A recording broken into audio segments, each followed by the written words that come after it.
Abul Qasim Al-Junaid bin Muhammad Al-Hazzaz An-Nihawandi adalah putra seorang pedagang barang pecah belah dan keponakan dari Sari As-Sakati. Ia adalah teman akrab Al-Muhasibi yang merupakan penyebar besar aliran waras Sufisme. Ia telah mengembangkan sebuah doktrin teosofi yang mempengaruhi keseluruhan mistisme ortodoks Islam. Teorinya yang dijelaskannya kepada tokoh-tokoh semasanya masih dapat kita temukan hingga saat ini. Ia meninggal pada tahun 198 Hijriyah, 910 Masehi di Baghdad sebagai ketua dari sebuah aliran yang besar dan berpengaruh luas. Sejak kecil, Abul Qasim Al-Junaid sudah merasakan kegelisahan spiritual.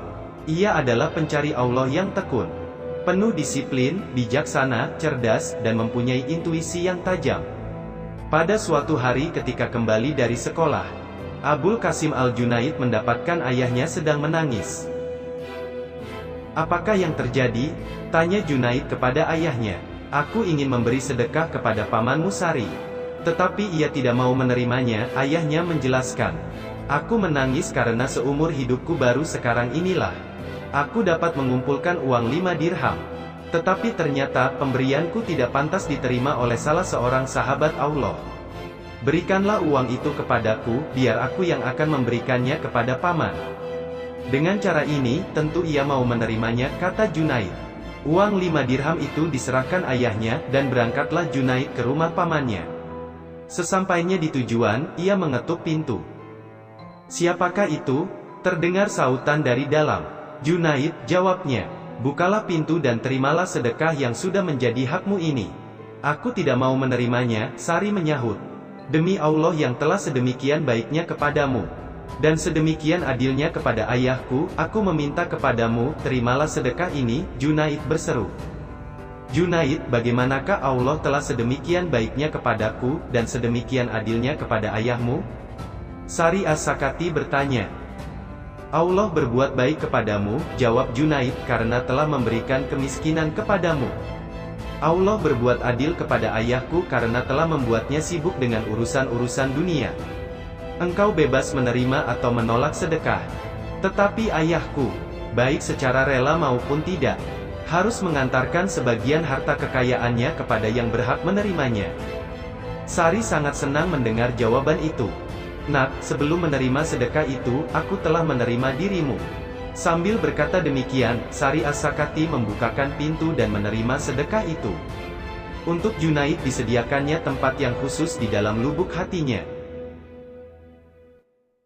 Abul Qasim Al-Junaid baru berumur 7 tahun. Ketika Sari As-Sakati membawanya ke Tanah Suci untuk menunaikan ibadah haji. Di Masjidil Haram, 400 syekh sedang membahas sikap syukur.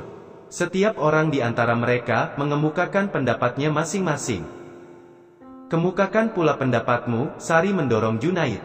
Maka berkatalah Junaid, "Kesyukuran berarti tidak mengingkari Allah dengan karunia yang telah dilimpahkannya, atau membuat karunia-Nya itu sebagai sumber keingkaran." "Tepat sekali, wahai pelipur hati muslim-muslim sejati," seru ke-400 syekh tersebut. Semuanya sependapat bahwa definisi kesyukuran yang dikemukakan Junaid itulah yang paling tepat. Sari As-Sakati berkata kepada Junaid, "Nah, tidak lama lagi akan menjadi kenyataan bahwa karunia yang istimewa dari Allah kepadamu adalah lidahmu." Junaid tidak sanggup menahan tangisnya ketika mendengar kata-kata pamannya itu. "Bagaimanakah engkau memperoleh semua pengetahuan ini?" Sari bertanya kepadanya. "Dengan duduk mendengarkanmu," jawab Abul Qasim Al-Junaid. Abul Qasim Al-Junaid lalu kembali ke Baghdad dan berdagang barang pecah belah. Setiap hari ia menurunkan tirai tokonya dan melakukan salat sunat sebanyak 400 rakaat. Belakangan hari, usaha itu ditinggalkannya dan ia langsung mengunci diri dalam sebuah kamar di rumah Sari. Di dalam kamar itulah, ia menyibukkan diri untuk menyempurnakan batinnya. Dan di situ pula, ia membentangkan sajadah ketekunan, sehingga tidak sesuatu hal pun, selain Allah yang terpikirkannya. Selama 40 tahun Abul Qasim Al-Junaid menekuni kehidupan mistiknya. 30 tahun lamanya, setiap selesai salat Isya, ia berdiri dan mengucapkan Allah Allah terus-menerus hingga fajar. dan melakukan salat subuh tanpa perlu berwudu lagi. Setelah 40 tahun berlalu, Abul Qasim Al-Junaid berkisah, timbullah kesombongan di dalam hatiku, aku mengira bahwa tujuanku telah tercapai. Segeralah terdengar olehku, suara dari langit yang menyeru kepadaku. Junaid, telah tiba saatnya bagiku untuk menunjukkan kepadamu sabuk pinggang majusimu. Mendengar seruan itu aku mengeluh. Ya Allah, dosa apakah yang dilakukan Junaid? Suara itu menjawab, apakah engkau hidup untuk melakukan dosa yang lebih besar daripada itu? Abul Qasim Al-Junaid mengeluh menundukkan kepalanya. Apakah manusia belum patut untuk menemui Tuhannya? Bisik Abul Qasim Al-Junaid. Maka segala amal baiknya adalah dosa semata.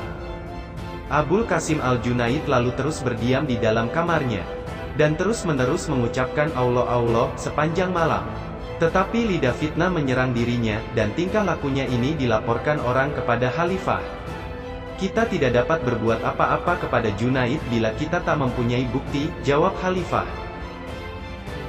Kebetulan sekali khalifah mempunyai seorang hamba perempuan berwajah sangat cantik. Gadis ini telah dibelinya seharga 3.000 dinar dan sangat disayanginya. Khalifah memerintahkan agar hamba perempuannya itu dipakaikan dengan pakaian yang gemerlap dan didandani dengan batu-batu permata yang mahal. Pergilah ke tempat Abul Qasim Al-Junaid. Khalifah memerintahkan hamba perempuannya, berdirilah di depannya, buka cadar dan perlihatkan wajahmu, permainkan batu-batu permata dan pakaianmu untuknya. Setelah itu katakanlah kepada Junaid, aku datang kemari agar engkau mau melamar diriku, sehingga bersamamu aku dapat mengabdikan diri untuk berbakti kepada Allah. Hatiku tidak berkenan kepada siapapun kecuali kepadamu. Kemudian perlihatkan tubuhmu kepadanya. Bukalah pakaianmu dan godalah ia dengan segenap daya upayamu. Ditemani seorang pelayan, ia diantar ke tempat Abul Qasim Al-Junaid. Si gadis menemui Junaid, dan melakukan segala daya upaya yang bahkan melebihi dari apa yang diperintahkan kepadanya. Tanpa disengaja, ia terpandang oleh Junaid. Abul Qasim Al-Junaid membisu, dan tak memberi jawaban. Si gadis mengulangi daya upayanya. Dan Abul Qasim Al-Junaid yang selama itu tertunduk, mengangkat kepalanya. Ah! Serunya sambil meniupkan nafasnya ke arah si gadis. Si gadis terjatuh, dan seketika itu juga menemui ajalnya. Pelayan yang menemaninya, kembali ke hadapan khalifah, dan menyampaikan segala kejadian itu. Api penyesalan menyesak dada khalifah, dan ia memohon ampunan Allah karena perbuatannya itu. Seseorang yang memperlakukan orang lain seperti yang tak sepatutnya, akan menyaksikan hal yang tak patut untuk disaksikannya, khalifah berkata. Khalifah bangkit dan berangkatlah ia untuk mengunjungi Abul Qasim Al-Junaid. Manusia seperti Junaid tidak dapat dipanggil untuk menghadapnya, katanya.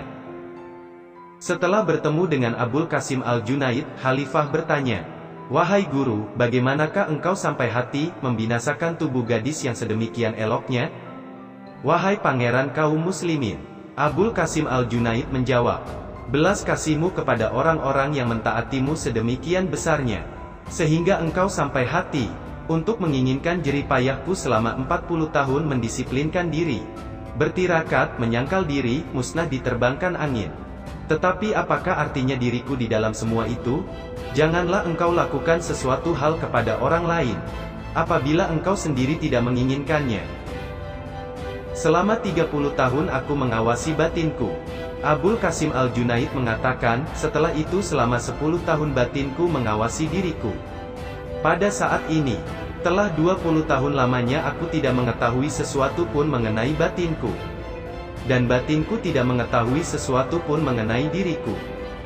Selama 3 tahun, Abul Qasim Al-Junaid melanjutkan, Allah telah berkata-kata dengan Junaid melalui lidah Junaid sendiri. Sedang Junaid tidak ada, dan orang-orang lain tidak menyadari hal itu. Ketika lidah Abul Qasim Al-Junaid telah fasih mengucapkan kata-kata mulia, Sari As-Sakati mendesak bahwa Junaid berkewajiban untuk berkhotbah di depan umum. Mula-mula Abul Qasim Al-Junaid enggan. Ia tidak ingin melakukan hal itu. Apabila guru masih ada, tidaklah pantas bagi si murid untuk berkhotbah, Junaid berkilah. Kemudian pada suatu malam, Abul Qasim Al-Junaid bermimpi, dan dalam mimpi tersebut ia bertemu dengan Nabi. "Berkhotbahlah." Nabi berkata kepadanya. Keesokan paginya, ia hendak pergi mengabarkan hal itu kepada Sari. Tetapi ternyata Sari sudah berdiri di depan pintu rumahnya. "Sebelumnya engkau selalu merasa enggan dan menantikan agar orang-orang mendesakmu untuk berkhotbah. Tetapi mulai saat ini, engkau harus berkhotbah, karena kata-katamu dijadikan sebagai alat bagi keselamatan seluruh dunia. Engkau tak mau berkhotbah ketika dimohonkan murid-muridmu. Engkau tak mau ketika diminta oleh para syekh di kota Baghdad. Dan engkau tak mau berkhotbah ketika kudesak.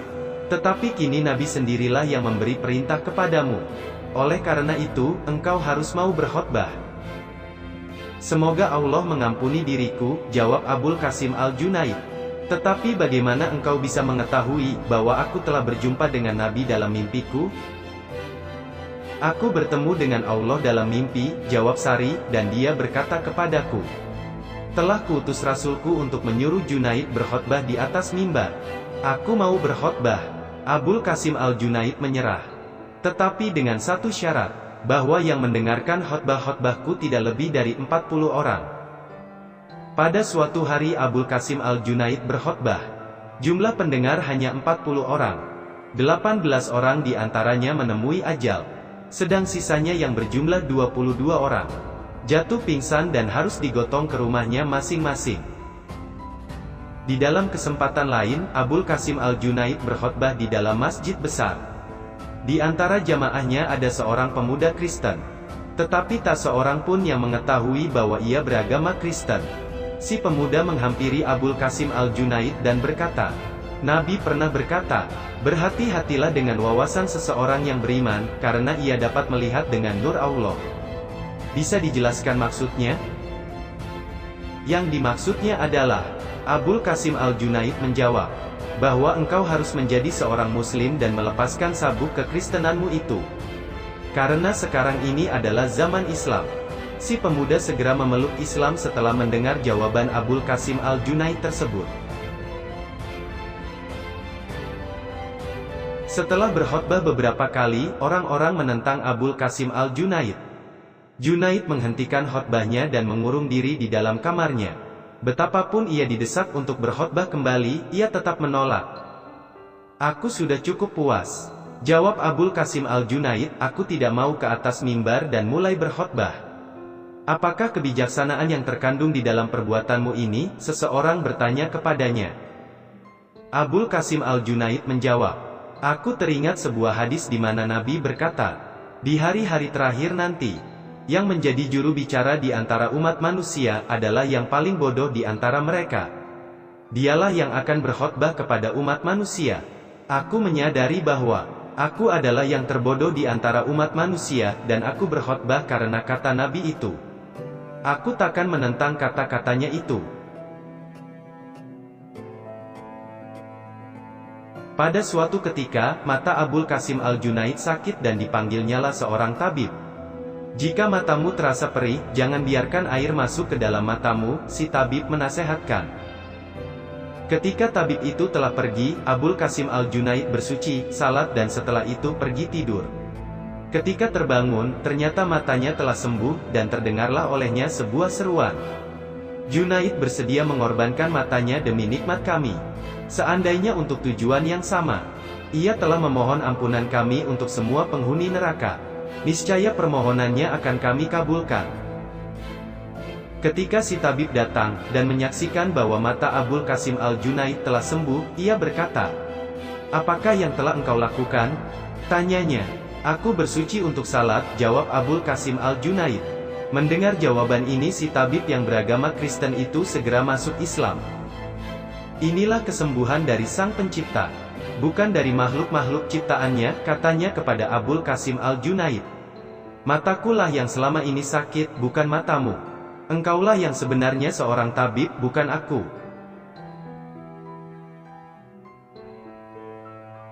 Abul Qasim Al-Junaid mengisahkan, "Pada suatu ketika, aku ingin melihat iblis.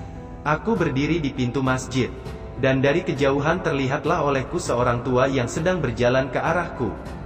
Begitu aku memandangnya, rasa ngeri mencekam perasaanku. "Siapakah engkau ini?" aku bertanya kepadanya. "Yang engkau inginkan," jawabnya. "Wahai makhluk yang terkutuk," seruku. "Apakah yang menyebabkan engkau tidak mau bersujud kepada Adam?" "Bagaimanakah pendapatmu Junaid?" kata iblis, "jika aku bersujud kepada yang lain daripadanya?" Abul Qasim Al-Junaid mengisahkan, betapa ia menjadi bingung karena jawaban iblis itu. "Dari dalam lubuk hatiku terdengarlah sebuah seruan, katakan, engkau adalah pendusta. Seandainya engkau adalah seorang hamba yang setia, niscaya engkau mentaati perintahnya." Ketika iblis mendengar kata-kata ini, ia meraung nyaring, "Demi Allah Junaid, engkau telah membinasakan aku." Dan setelah itu ia pun hilang. Pada masa sekarang ini, semakin sedikit dan sulit ditemukan saudara-saudara seagama. Seseorang berkata di depan Abul Qasim Al-Junaid.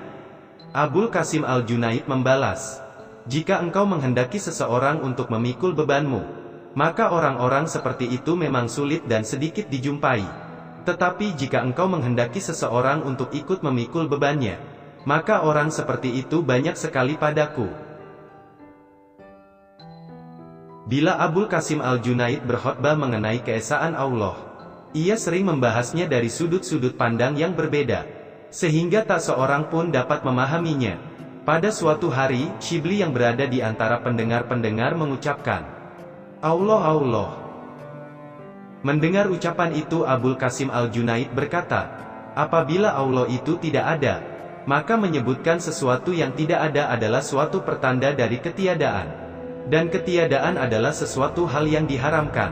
Apabila Allah itu ada, maka menyebut namanya sambil merenunginya sebagai ada adalah suatu pertanda tidak menghargai."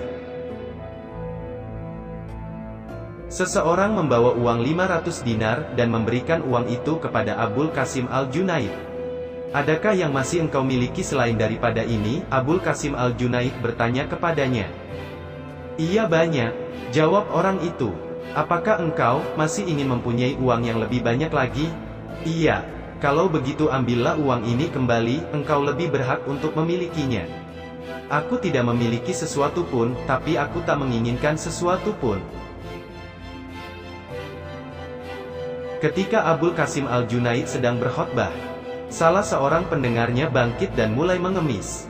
"Orang ini cukup sehat," Abul Qasim Al-Junaid berkata di dalam hati. "Ia dapat mencari nafkah, tetapi mengapa ia mengemis dan menghinakan dirinya seperti ini?"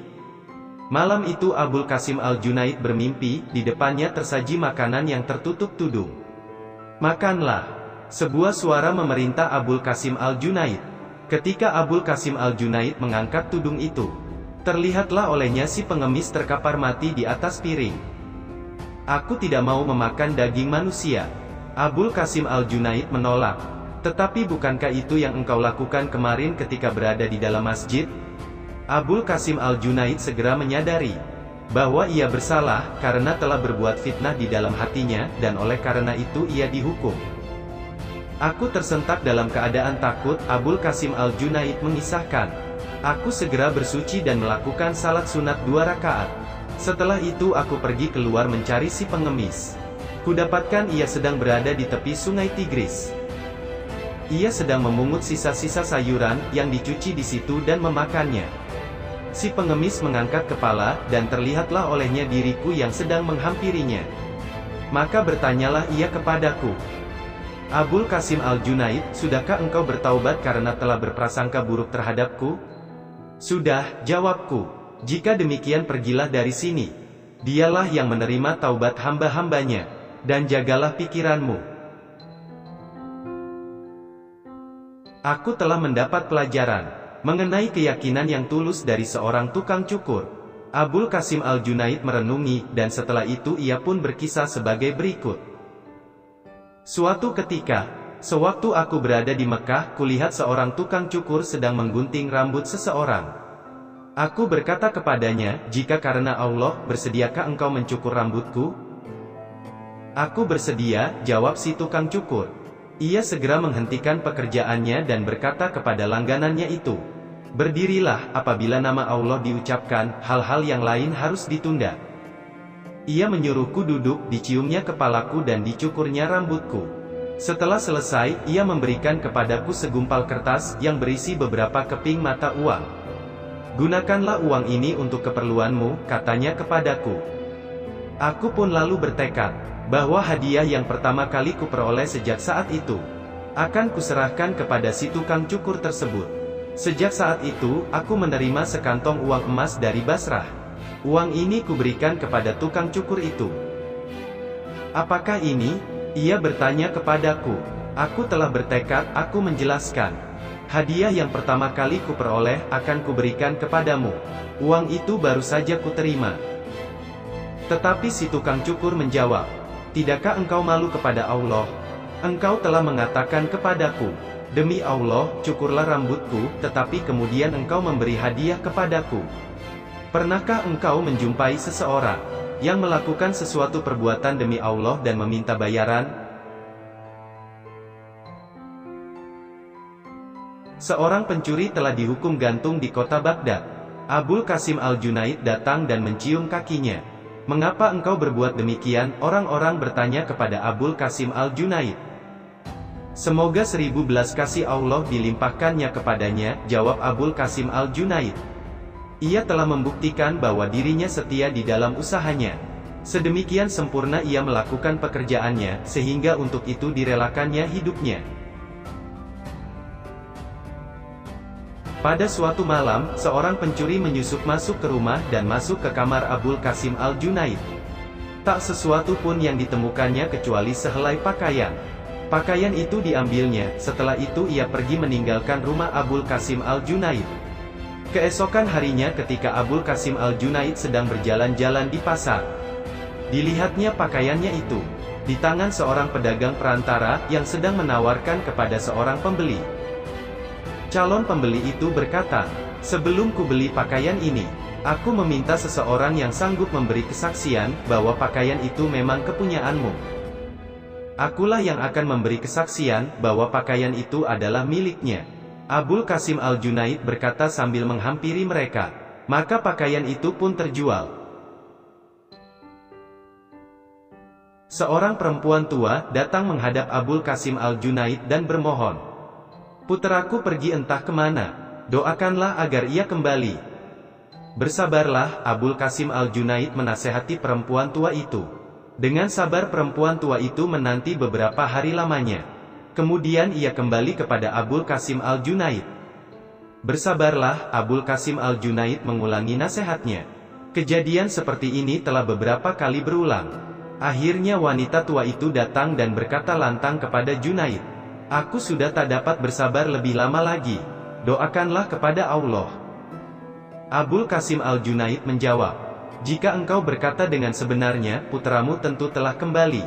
Allah berkata, "Dialah yang akan menjawab orang yang berduka apabila orang itu menyeru kepadanya."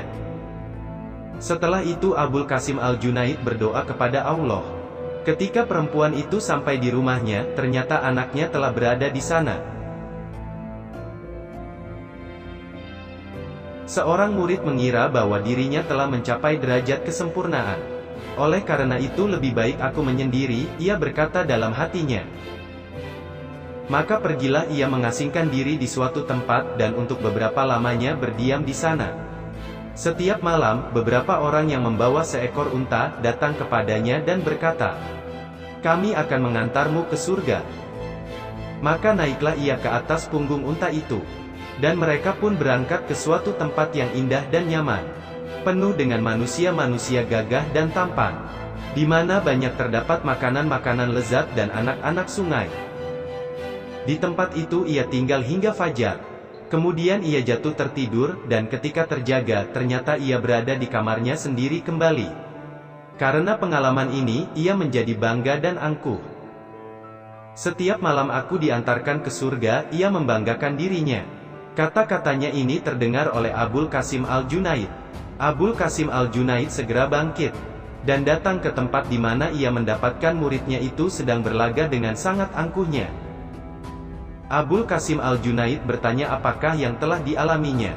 Dan si murid mengisahkan seluruh pengalamannya ini kepada Syekh.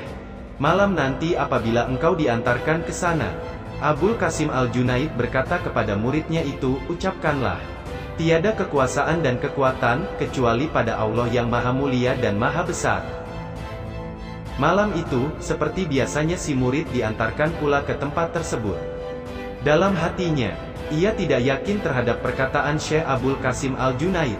Tetapi ketika sampai di tempat itu, sekedar sebagai percobaan, ia mengucapkan, tiada kekuasaan dan kekuatan, kecuali pada Allah yang Maha Mulia dan Maha Besar.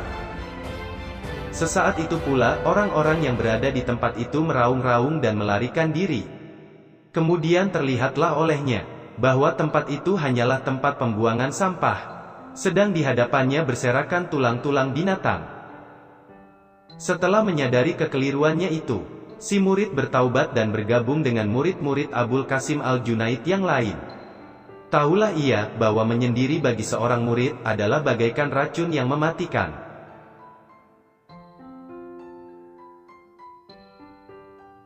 Salah seorang murid Abul Qasim Al-Junaid, menyendiri di sebuah tempat yang terpencil di kota Basrah. Suatu malam, sebuah pikiran buruk terlintas di dalam hatinya. Ketika ia memandang ke dalam cermin, terlihatlah olehnya, betapa wajahnya telah berubah hitam. Ia sangat terperanjat. Segala daya upaya dilakukan untuk membersihkan wajahnya, tetapi sia-sia. Sedemikian malunya dia, sehingga tidak berani menunjukkan mukanya kepada siapapun. Setelah 3 hari berlalu, barulah kehitaman wajahnya kembali normal sedikit demi sedikit. Tiba-tiba seseorang mengetuk pintu kamarnya. Siapakah itu? Ia bertanya. Aku datang untuk mengantar surat dari Abul Qasim Al-Junaid, sebuah sahutan dari luar. Si murid membuka surat Abul Qasim Al-Junaid. Mengapa tidak engkau jaga tingkah lakumu di hadapan yang Maha Besar? Telah 3 hari 3 malam. Aku bekerja sebagai seorang tukang celup untuk memutihkan kembali wajahmu yang hitam itu. Suatu hari, salah seorang murid Abul Qasim Al-Junaid melakukan suatu kesalahan kecil. Karena malu, ia melarikan diri dan tidak mau pulang. Beberapa hari kemudian, ketika berjalan-jalan dengan sahabat-sahabat di dalam pasar, tiba-tiba terlihatlah oleh Abul Qasim Al-Junaid muridnya itu. Si murid lari karena malu. Seekor burung kita terlepas dari sangkar. Abul Qasim Al-Junaid berseru kepada sahabat-sahabatnya dan mengejar si murid. Ketika menoleh ke belakang, si murid melihat bahwa Syekh membuntutinya. Maka ia pun mempercepat larinya. Akhirnya ia bertemu jalan buntu, karena malu ia tetap menghadapkan mukanya ke tembok. Tak lama kemudian si Syekh telah berada di tempat itu. Hendak kemanakah engkau guru? Si murid bertanya kepada Abul Qasim Al-Junaid. Apabila seseorang membentur dinding, seorang Syekh dapat memberikan bantuannya, jawab Abul Qasim Al-Junaid. Murid itu dibawanya pulang ke Tekia. Sesampainya di sana, si murid menjatuhkan dirinya di depan kaki sang guru, dan memohon ampun kepada Allah. Semua yang menyaksikan pemandangan ini tergugah hatinya. Banyak di antara mereka yang ikut bertaubat. Syekh Abul Qasim Al-Junaid mempunyai seorang murid yang dicintainya melebihi muridnya yang lain. Murid-murid lain merasa iri, hal ini disadari oleh Syekh melalui intuisi mistiknya. Sesungguhnya ia melebihi kalian di dalam tingkah laku dan tingkat pemahamannya. Abul Qasim Al-Junaid menjelaskan kepada mereka, begitulah menurut pendapatku. Tetapi mari kita membuat sebuah percobaan agar kalian semua menyadari hal itu. Kemudian Abul Qasim Al-Junaid memerintahkan agar 20 ekor burung dibawakan kepadanya. Ambil burung-burung ini oleh kalian. Seekor seorang, Abul Qasim Al-Junaid berkata kepada murid-muridnya, bawalah burung itu ke suatu tempat yang tak terlihat oleh siapapun juga, kemudian bunuhlah. Setelah itu bawalah kembali ke sini. Setiap murid pergi dengan membawa seekor burung. Kemudian membunuh burung itu, dan membawa bangkainya kembali. Beda dengan murid kesayangan Abul Qasim Al-Junaid itu. Ia pulang dengan membawa seekor burung yang masih hidup. Mengapa tak kau bunuh burungmu itu? Abul Qasim Al-Junaid bertanya kepadanya.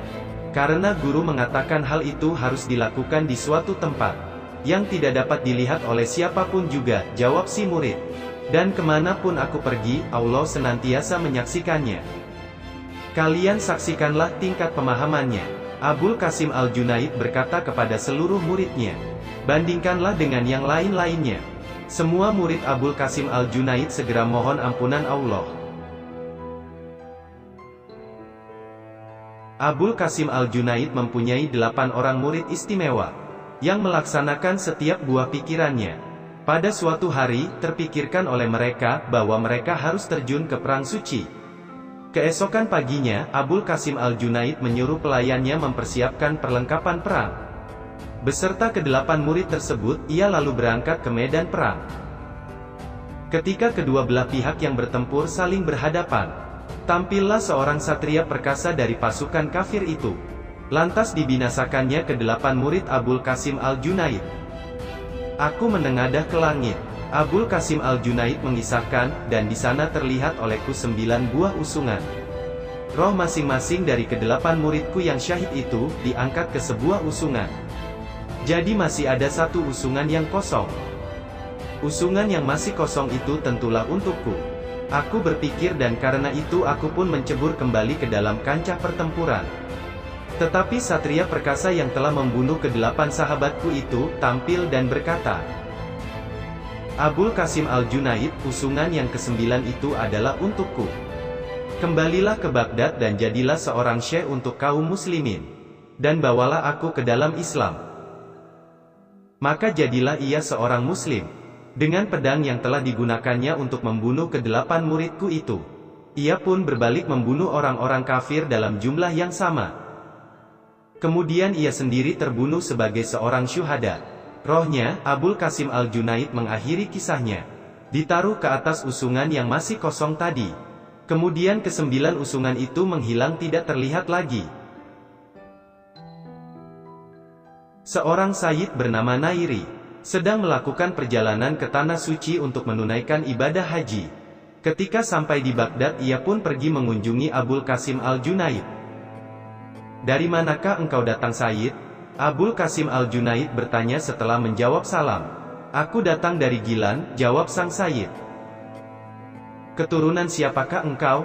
Tanya Abul Qasim Al-Junaid. Aku adalah keturunan Ali, pangeran kaum muslimin. Semoga Allah memberkatinya, jawabnya. Nenek moyangmu itu, bersenjatakan 2 bilah pedang, ujar Abul Qasim Al-Junaid. Yang satu untuk melawan orang-orang kafir dan yang lainnya untuk melawan dirinya sendiri. Pada saat ini, sebagai puteranya, pedang manakah yang engkau gunakan? Sang sayyid menangis sedih mendengar kata-kata ini. Direbahkannya dirinya di depan Abul Qasim Al-Junaid dan berkatalah ia, Guru, disinilah ibadah hajiku. Tunjukkanlah kepadaku jalan menuju Allah. Dadamu adalah tempat bernaung Allah. Usahakanlah sedaya upayamu agar tidak ada yang cemar memasuki tempat bernaungnya itu. Hanya itulah yang ingin ku ketahui, si sayyid berkata. Ketika ajalnya sudah dekat, Abul Qasim Al-Junaid menyuruh sahabat-sahabatnya untuk membentangkan meja dan mempersiapkan makanan.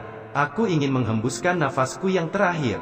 Ketika sahabat-sahabatku sedang menyantap sop, Abul Qasim Al-Junaid berkata, kesakitan pertama menyerang dirinya. Berilah aku air untuk bersuci, ia meminta kepada sahabat-sahabatnya.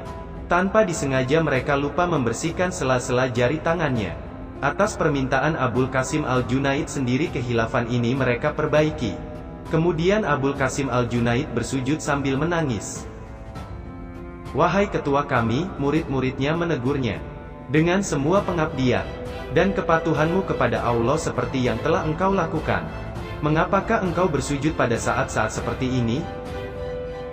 Tidak pernah aku merasa perlu bersujud daripada saat-saat ini, jawab Abul Qasim Al-Junaid. Kemudian Abul Qasim Al-Junaid membaca ayat-ayat Al-Quran tanpa henti-hentinya. Dan engkau pun membaca Al-Quran, salah seorang muridnya bertanya. Siapakah yang lebih berhak daripadaku membaca Al-Quran?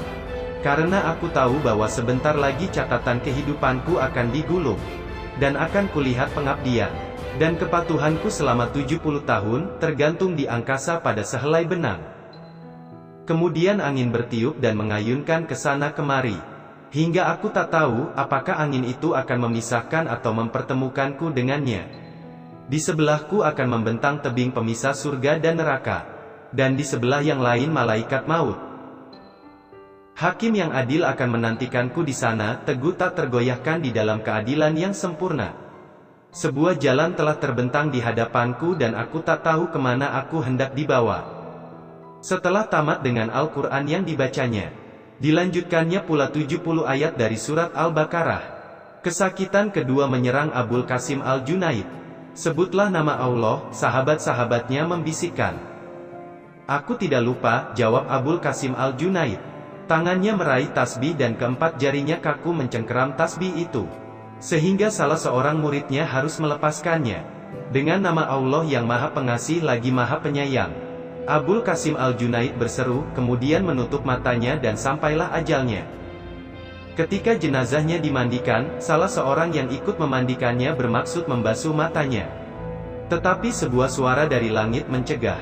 Lepaskan tanganmu dari mata sahabatku. Matanya tertutup bersama namaku. Dan tidak akan dibukakan kembali kecuali ketika dia menghadapku nanti. Kemudian ia hendak membuka jari-jari Junaid untuk dibasuhnya. Sekali lagi terdengar suara mencegah. Jari-jari yang telah kaku bersama namaku, tidak akan dibukakan kecuali melalui perintahku. Ketika jenazah Abul Qasim Al-Junaid diusung, seekor burung dara berbulu putih hinggap di sudut peti matinya. Percuma saja para sahabat mencoba mengusir burung itu. Karena ia tak mau pergi. Akhirnya burung itu berkata, "Janganlah kalian menyusahkan diri kalian sendiri dan menyusahkan aku. Cakar-cakarku telah tertancap di sudut peti mati ini oleh paku cinta. Itulah sebabnya aku hinggap di sini. Janganlah kalian bersusah payah." Sejak saat itu jasadnya dirawat oleh para malaikat. Jika bukan karena kegaduhan yang kalian buat, niscaya jasad Abul Qasim Al-Junaid telah terbang ke angkasa, sebagai seekor elang putih bersama-sama dengan kami.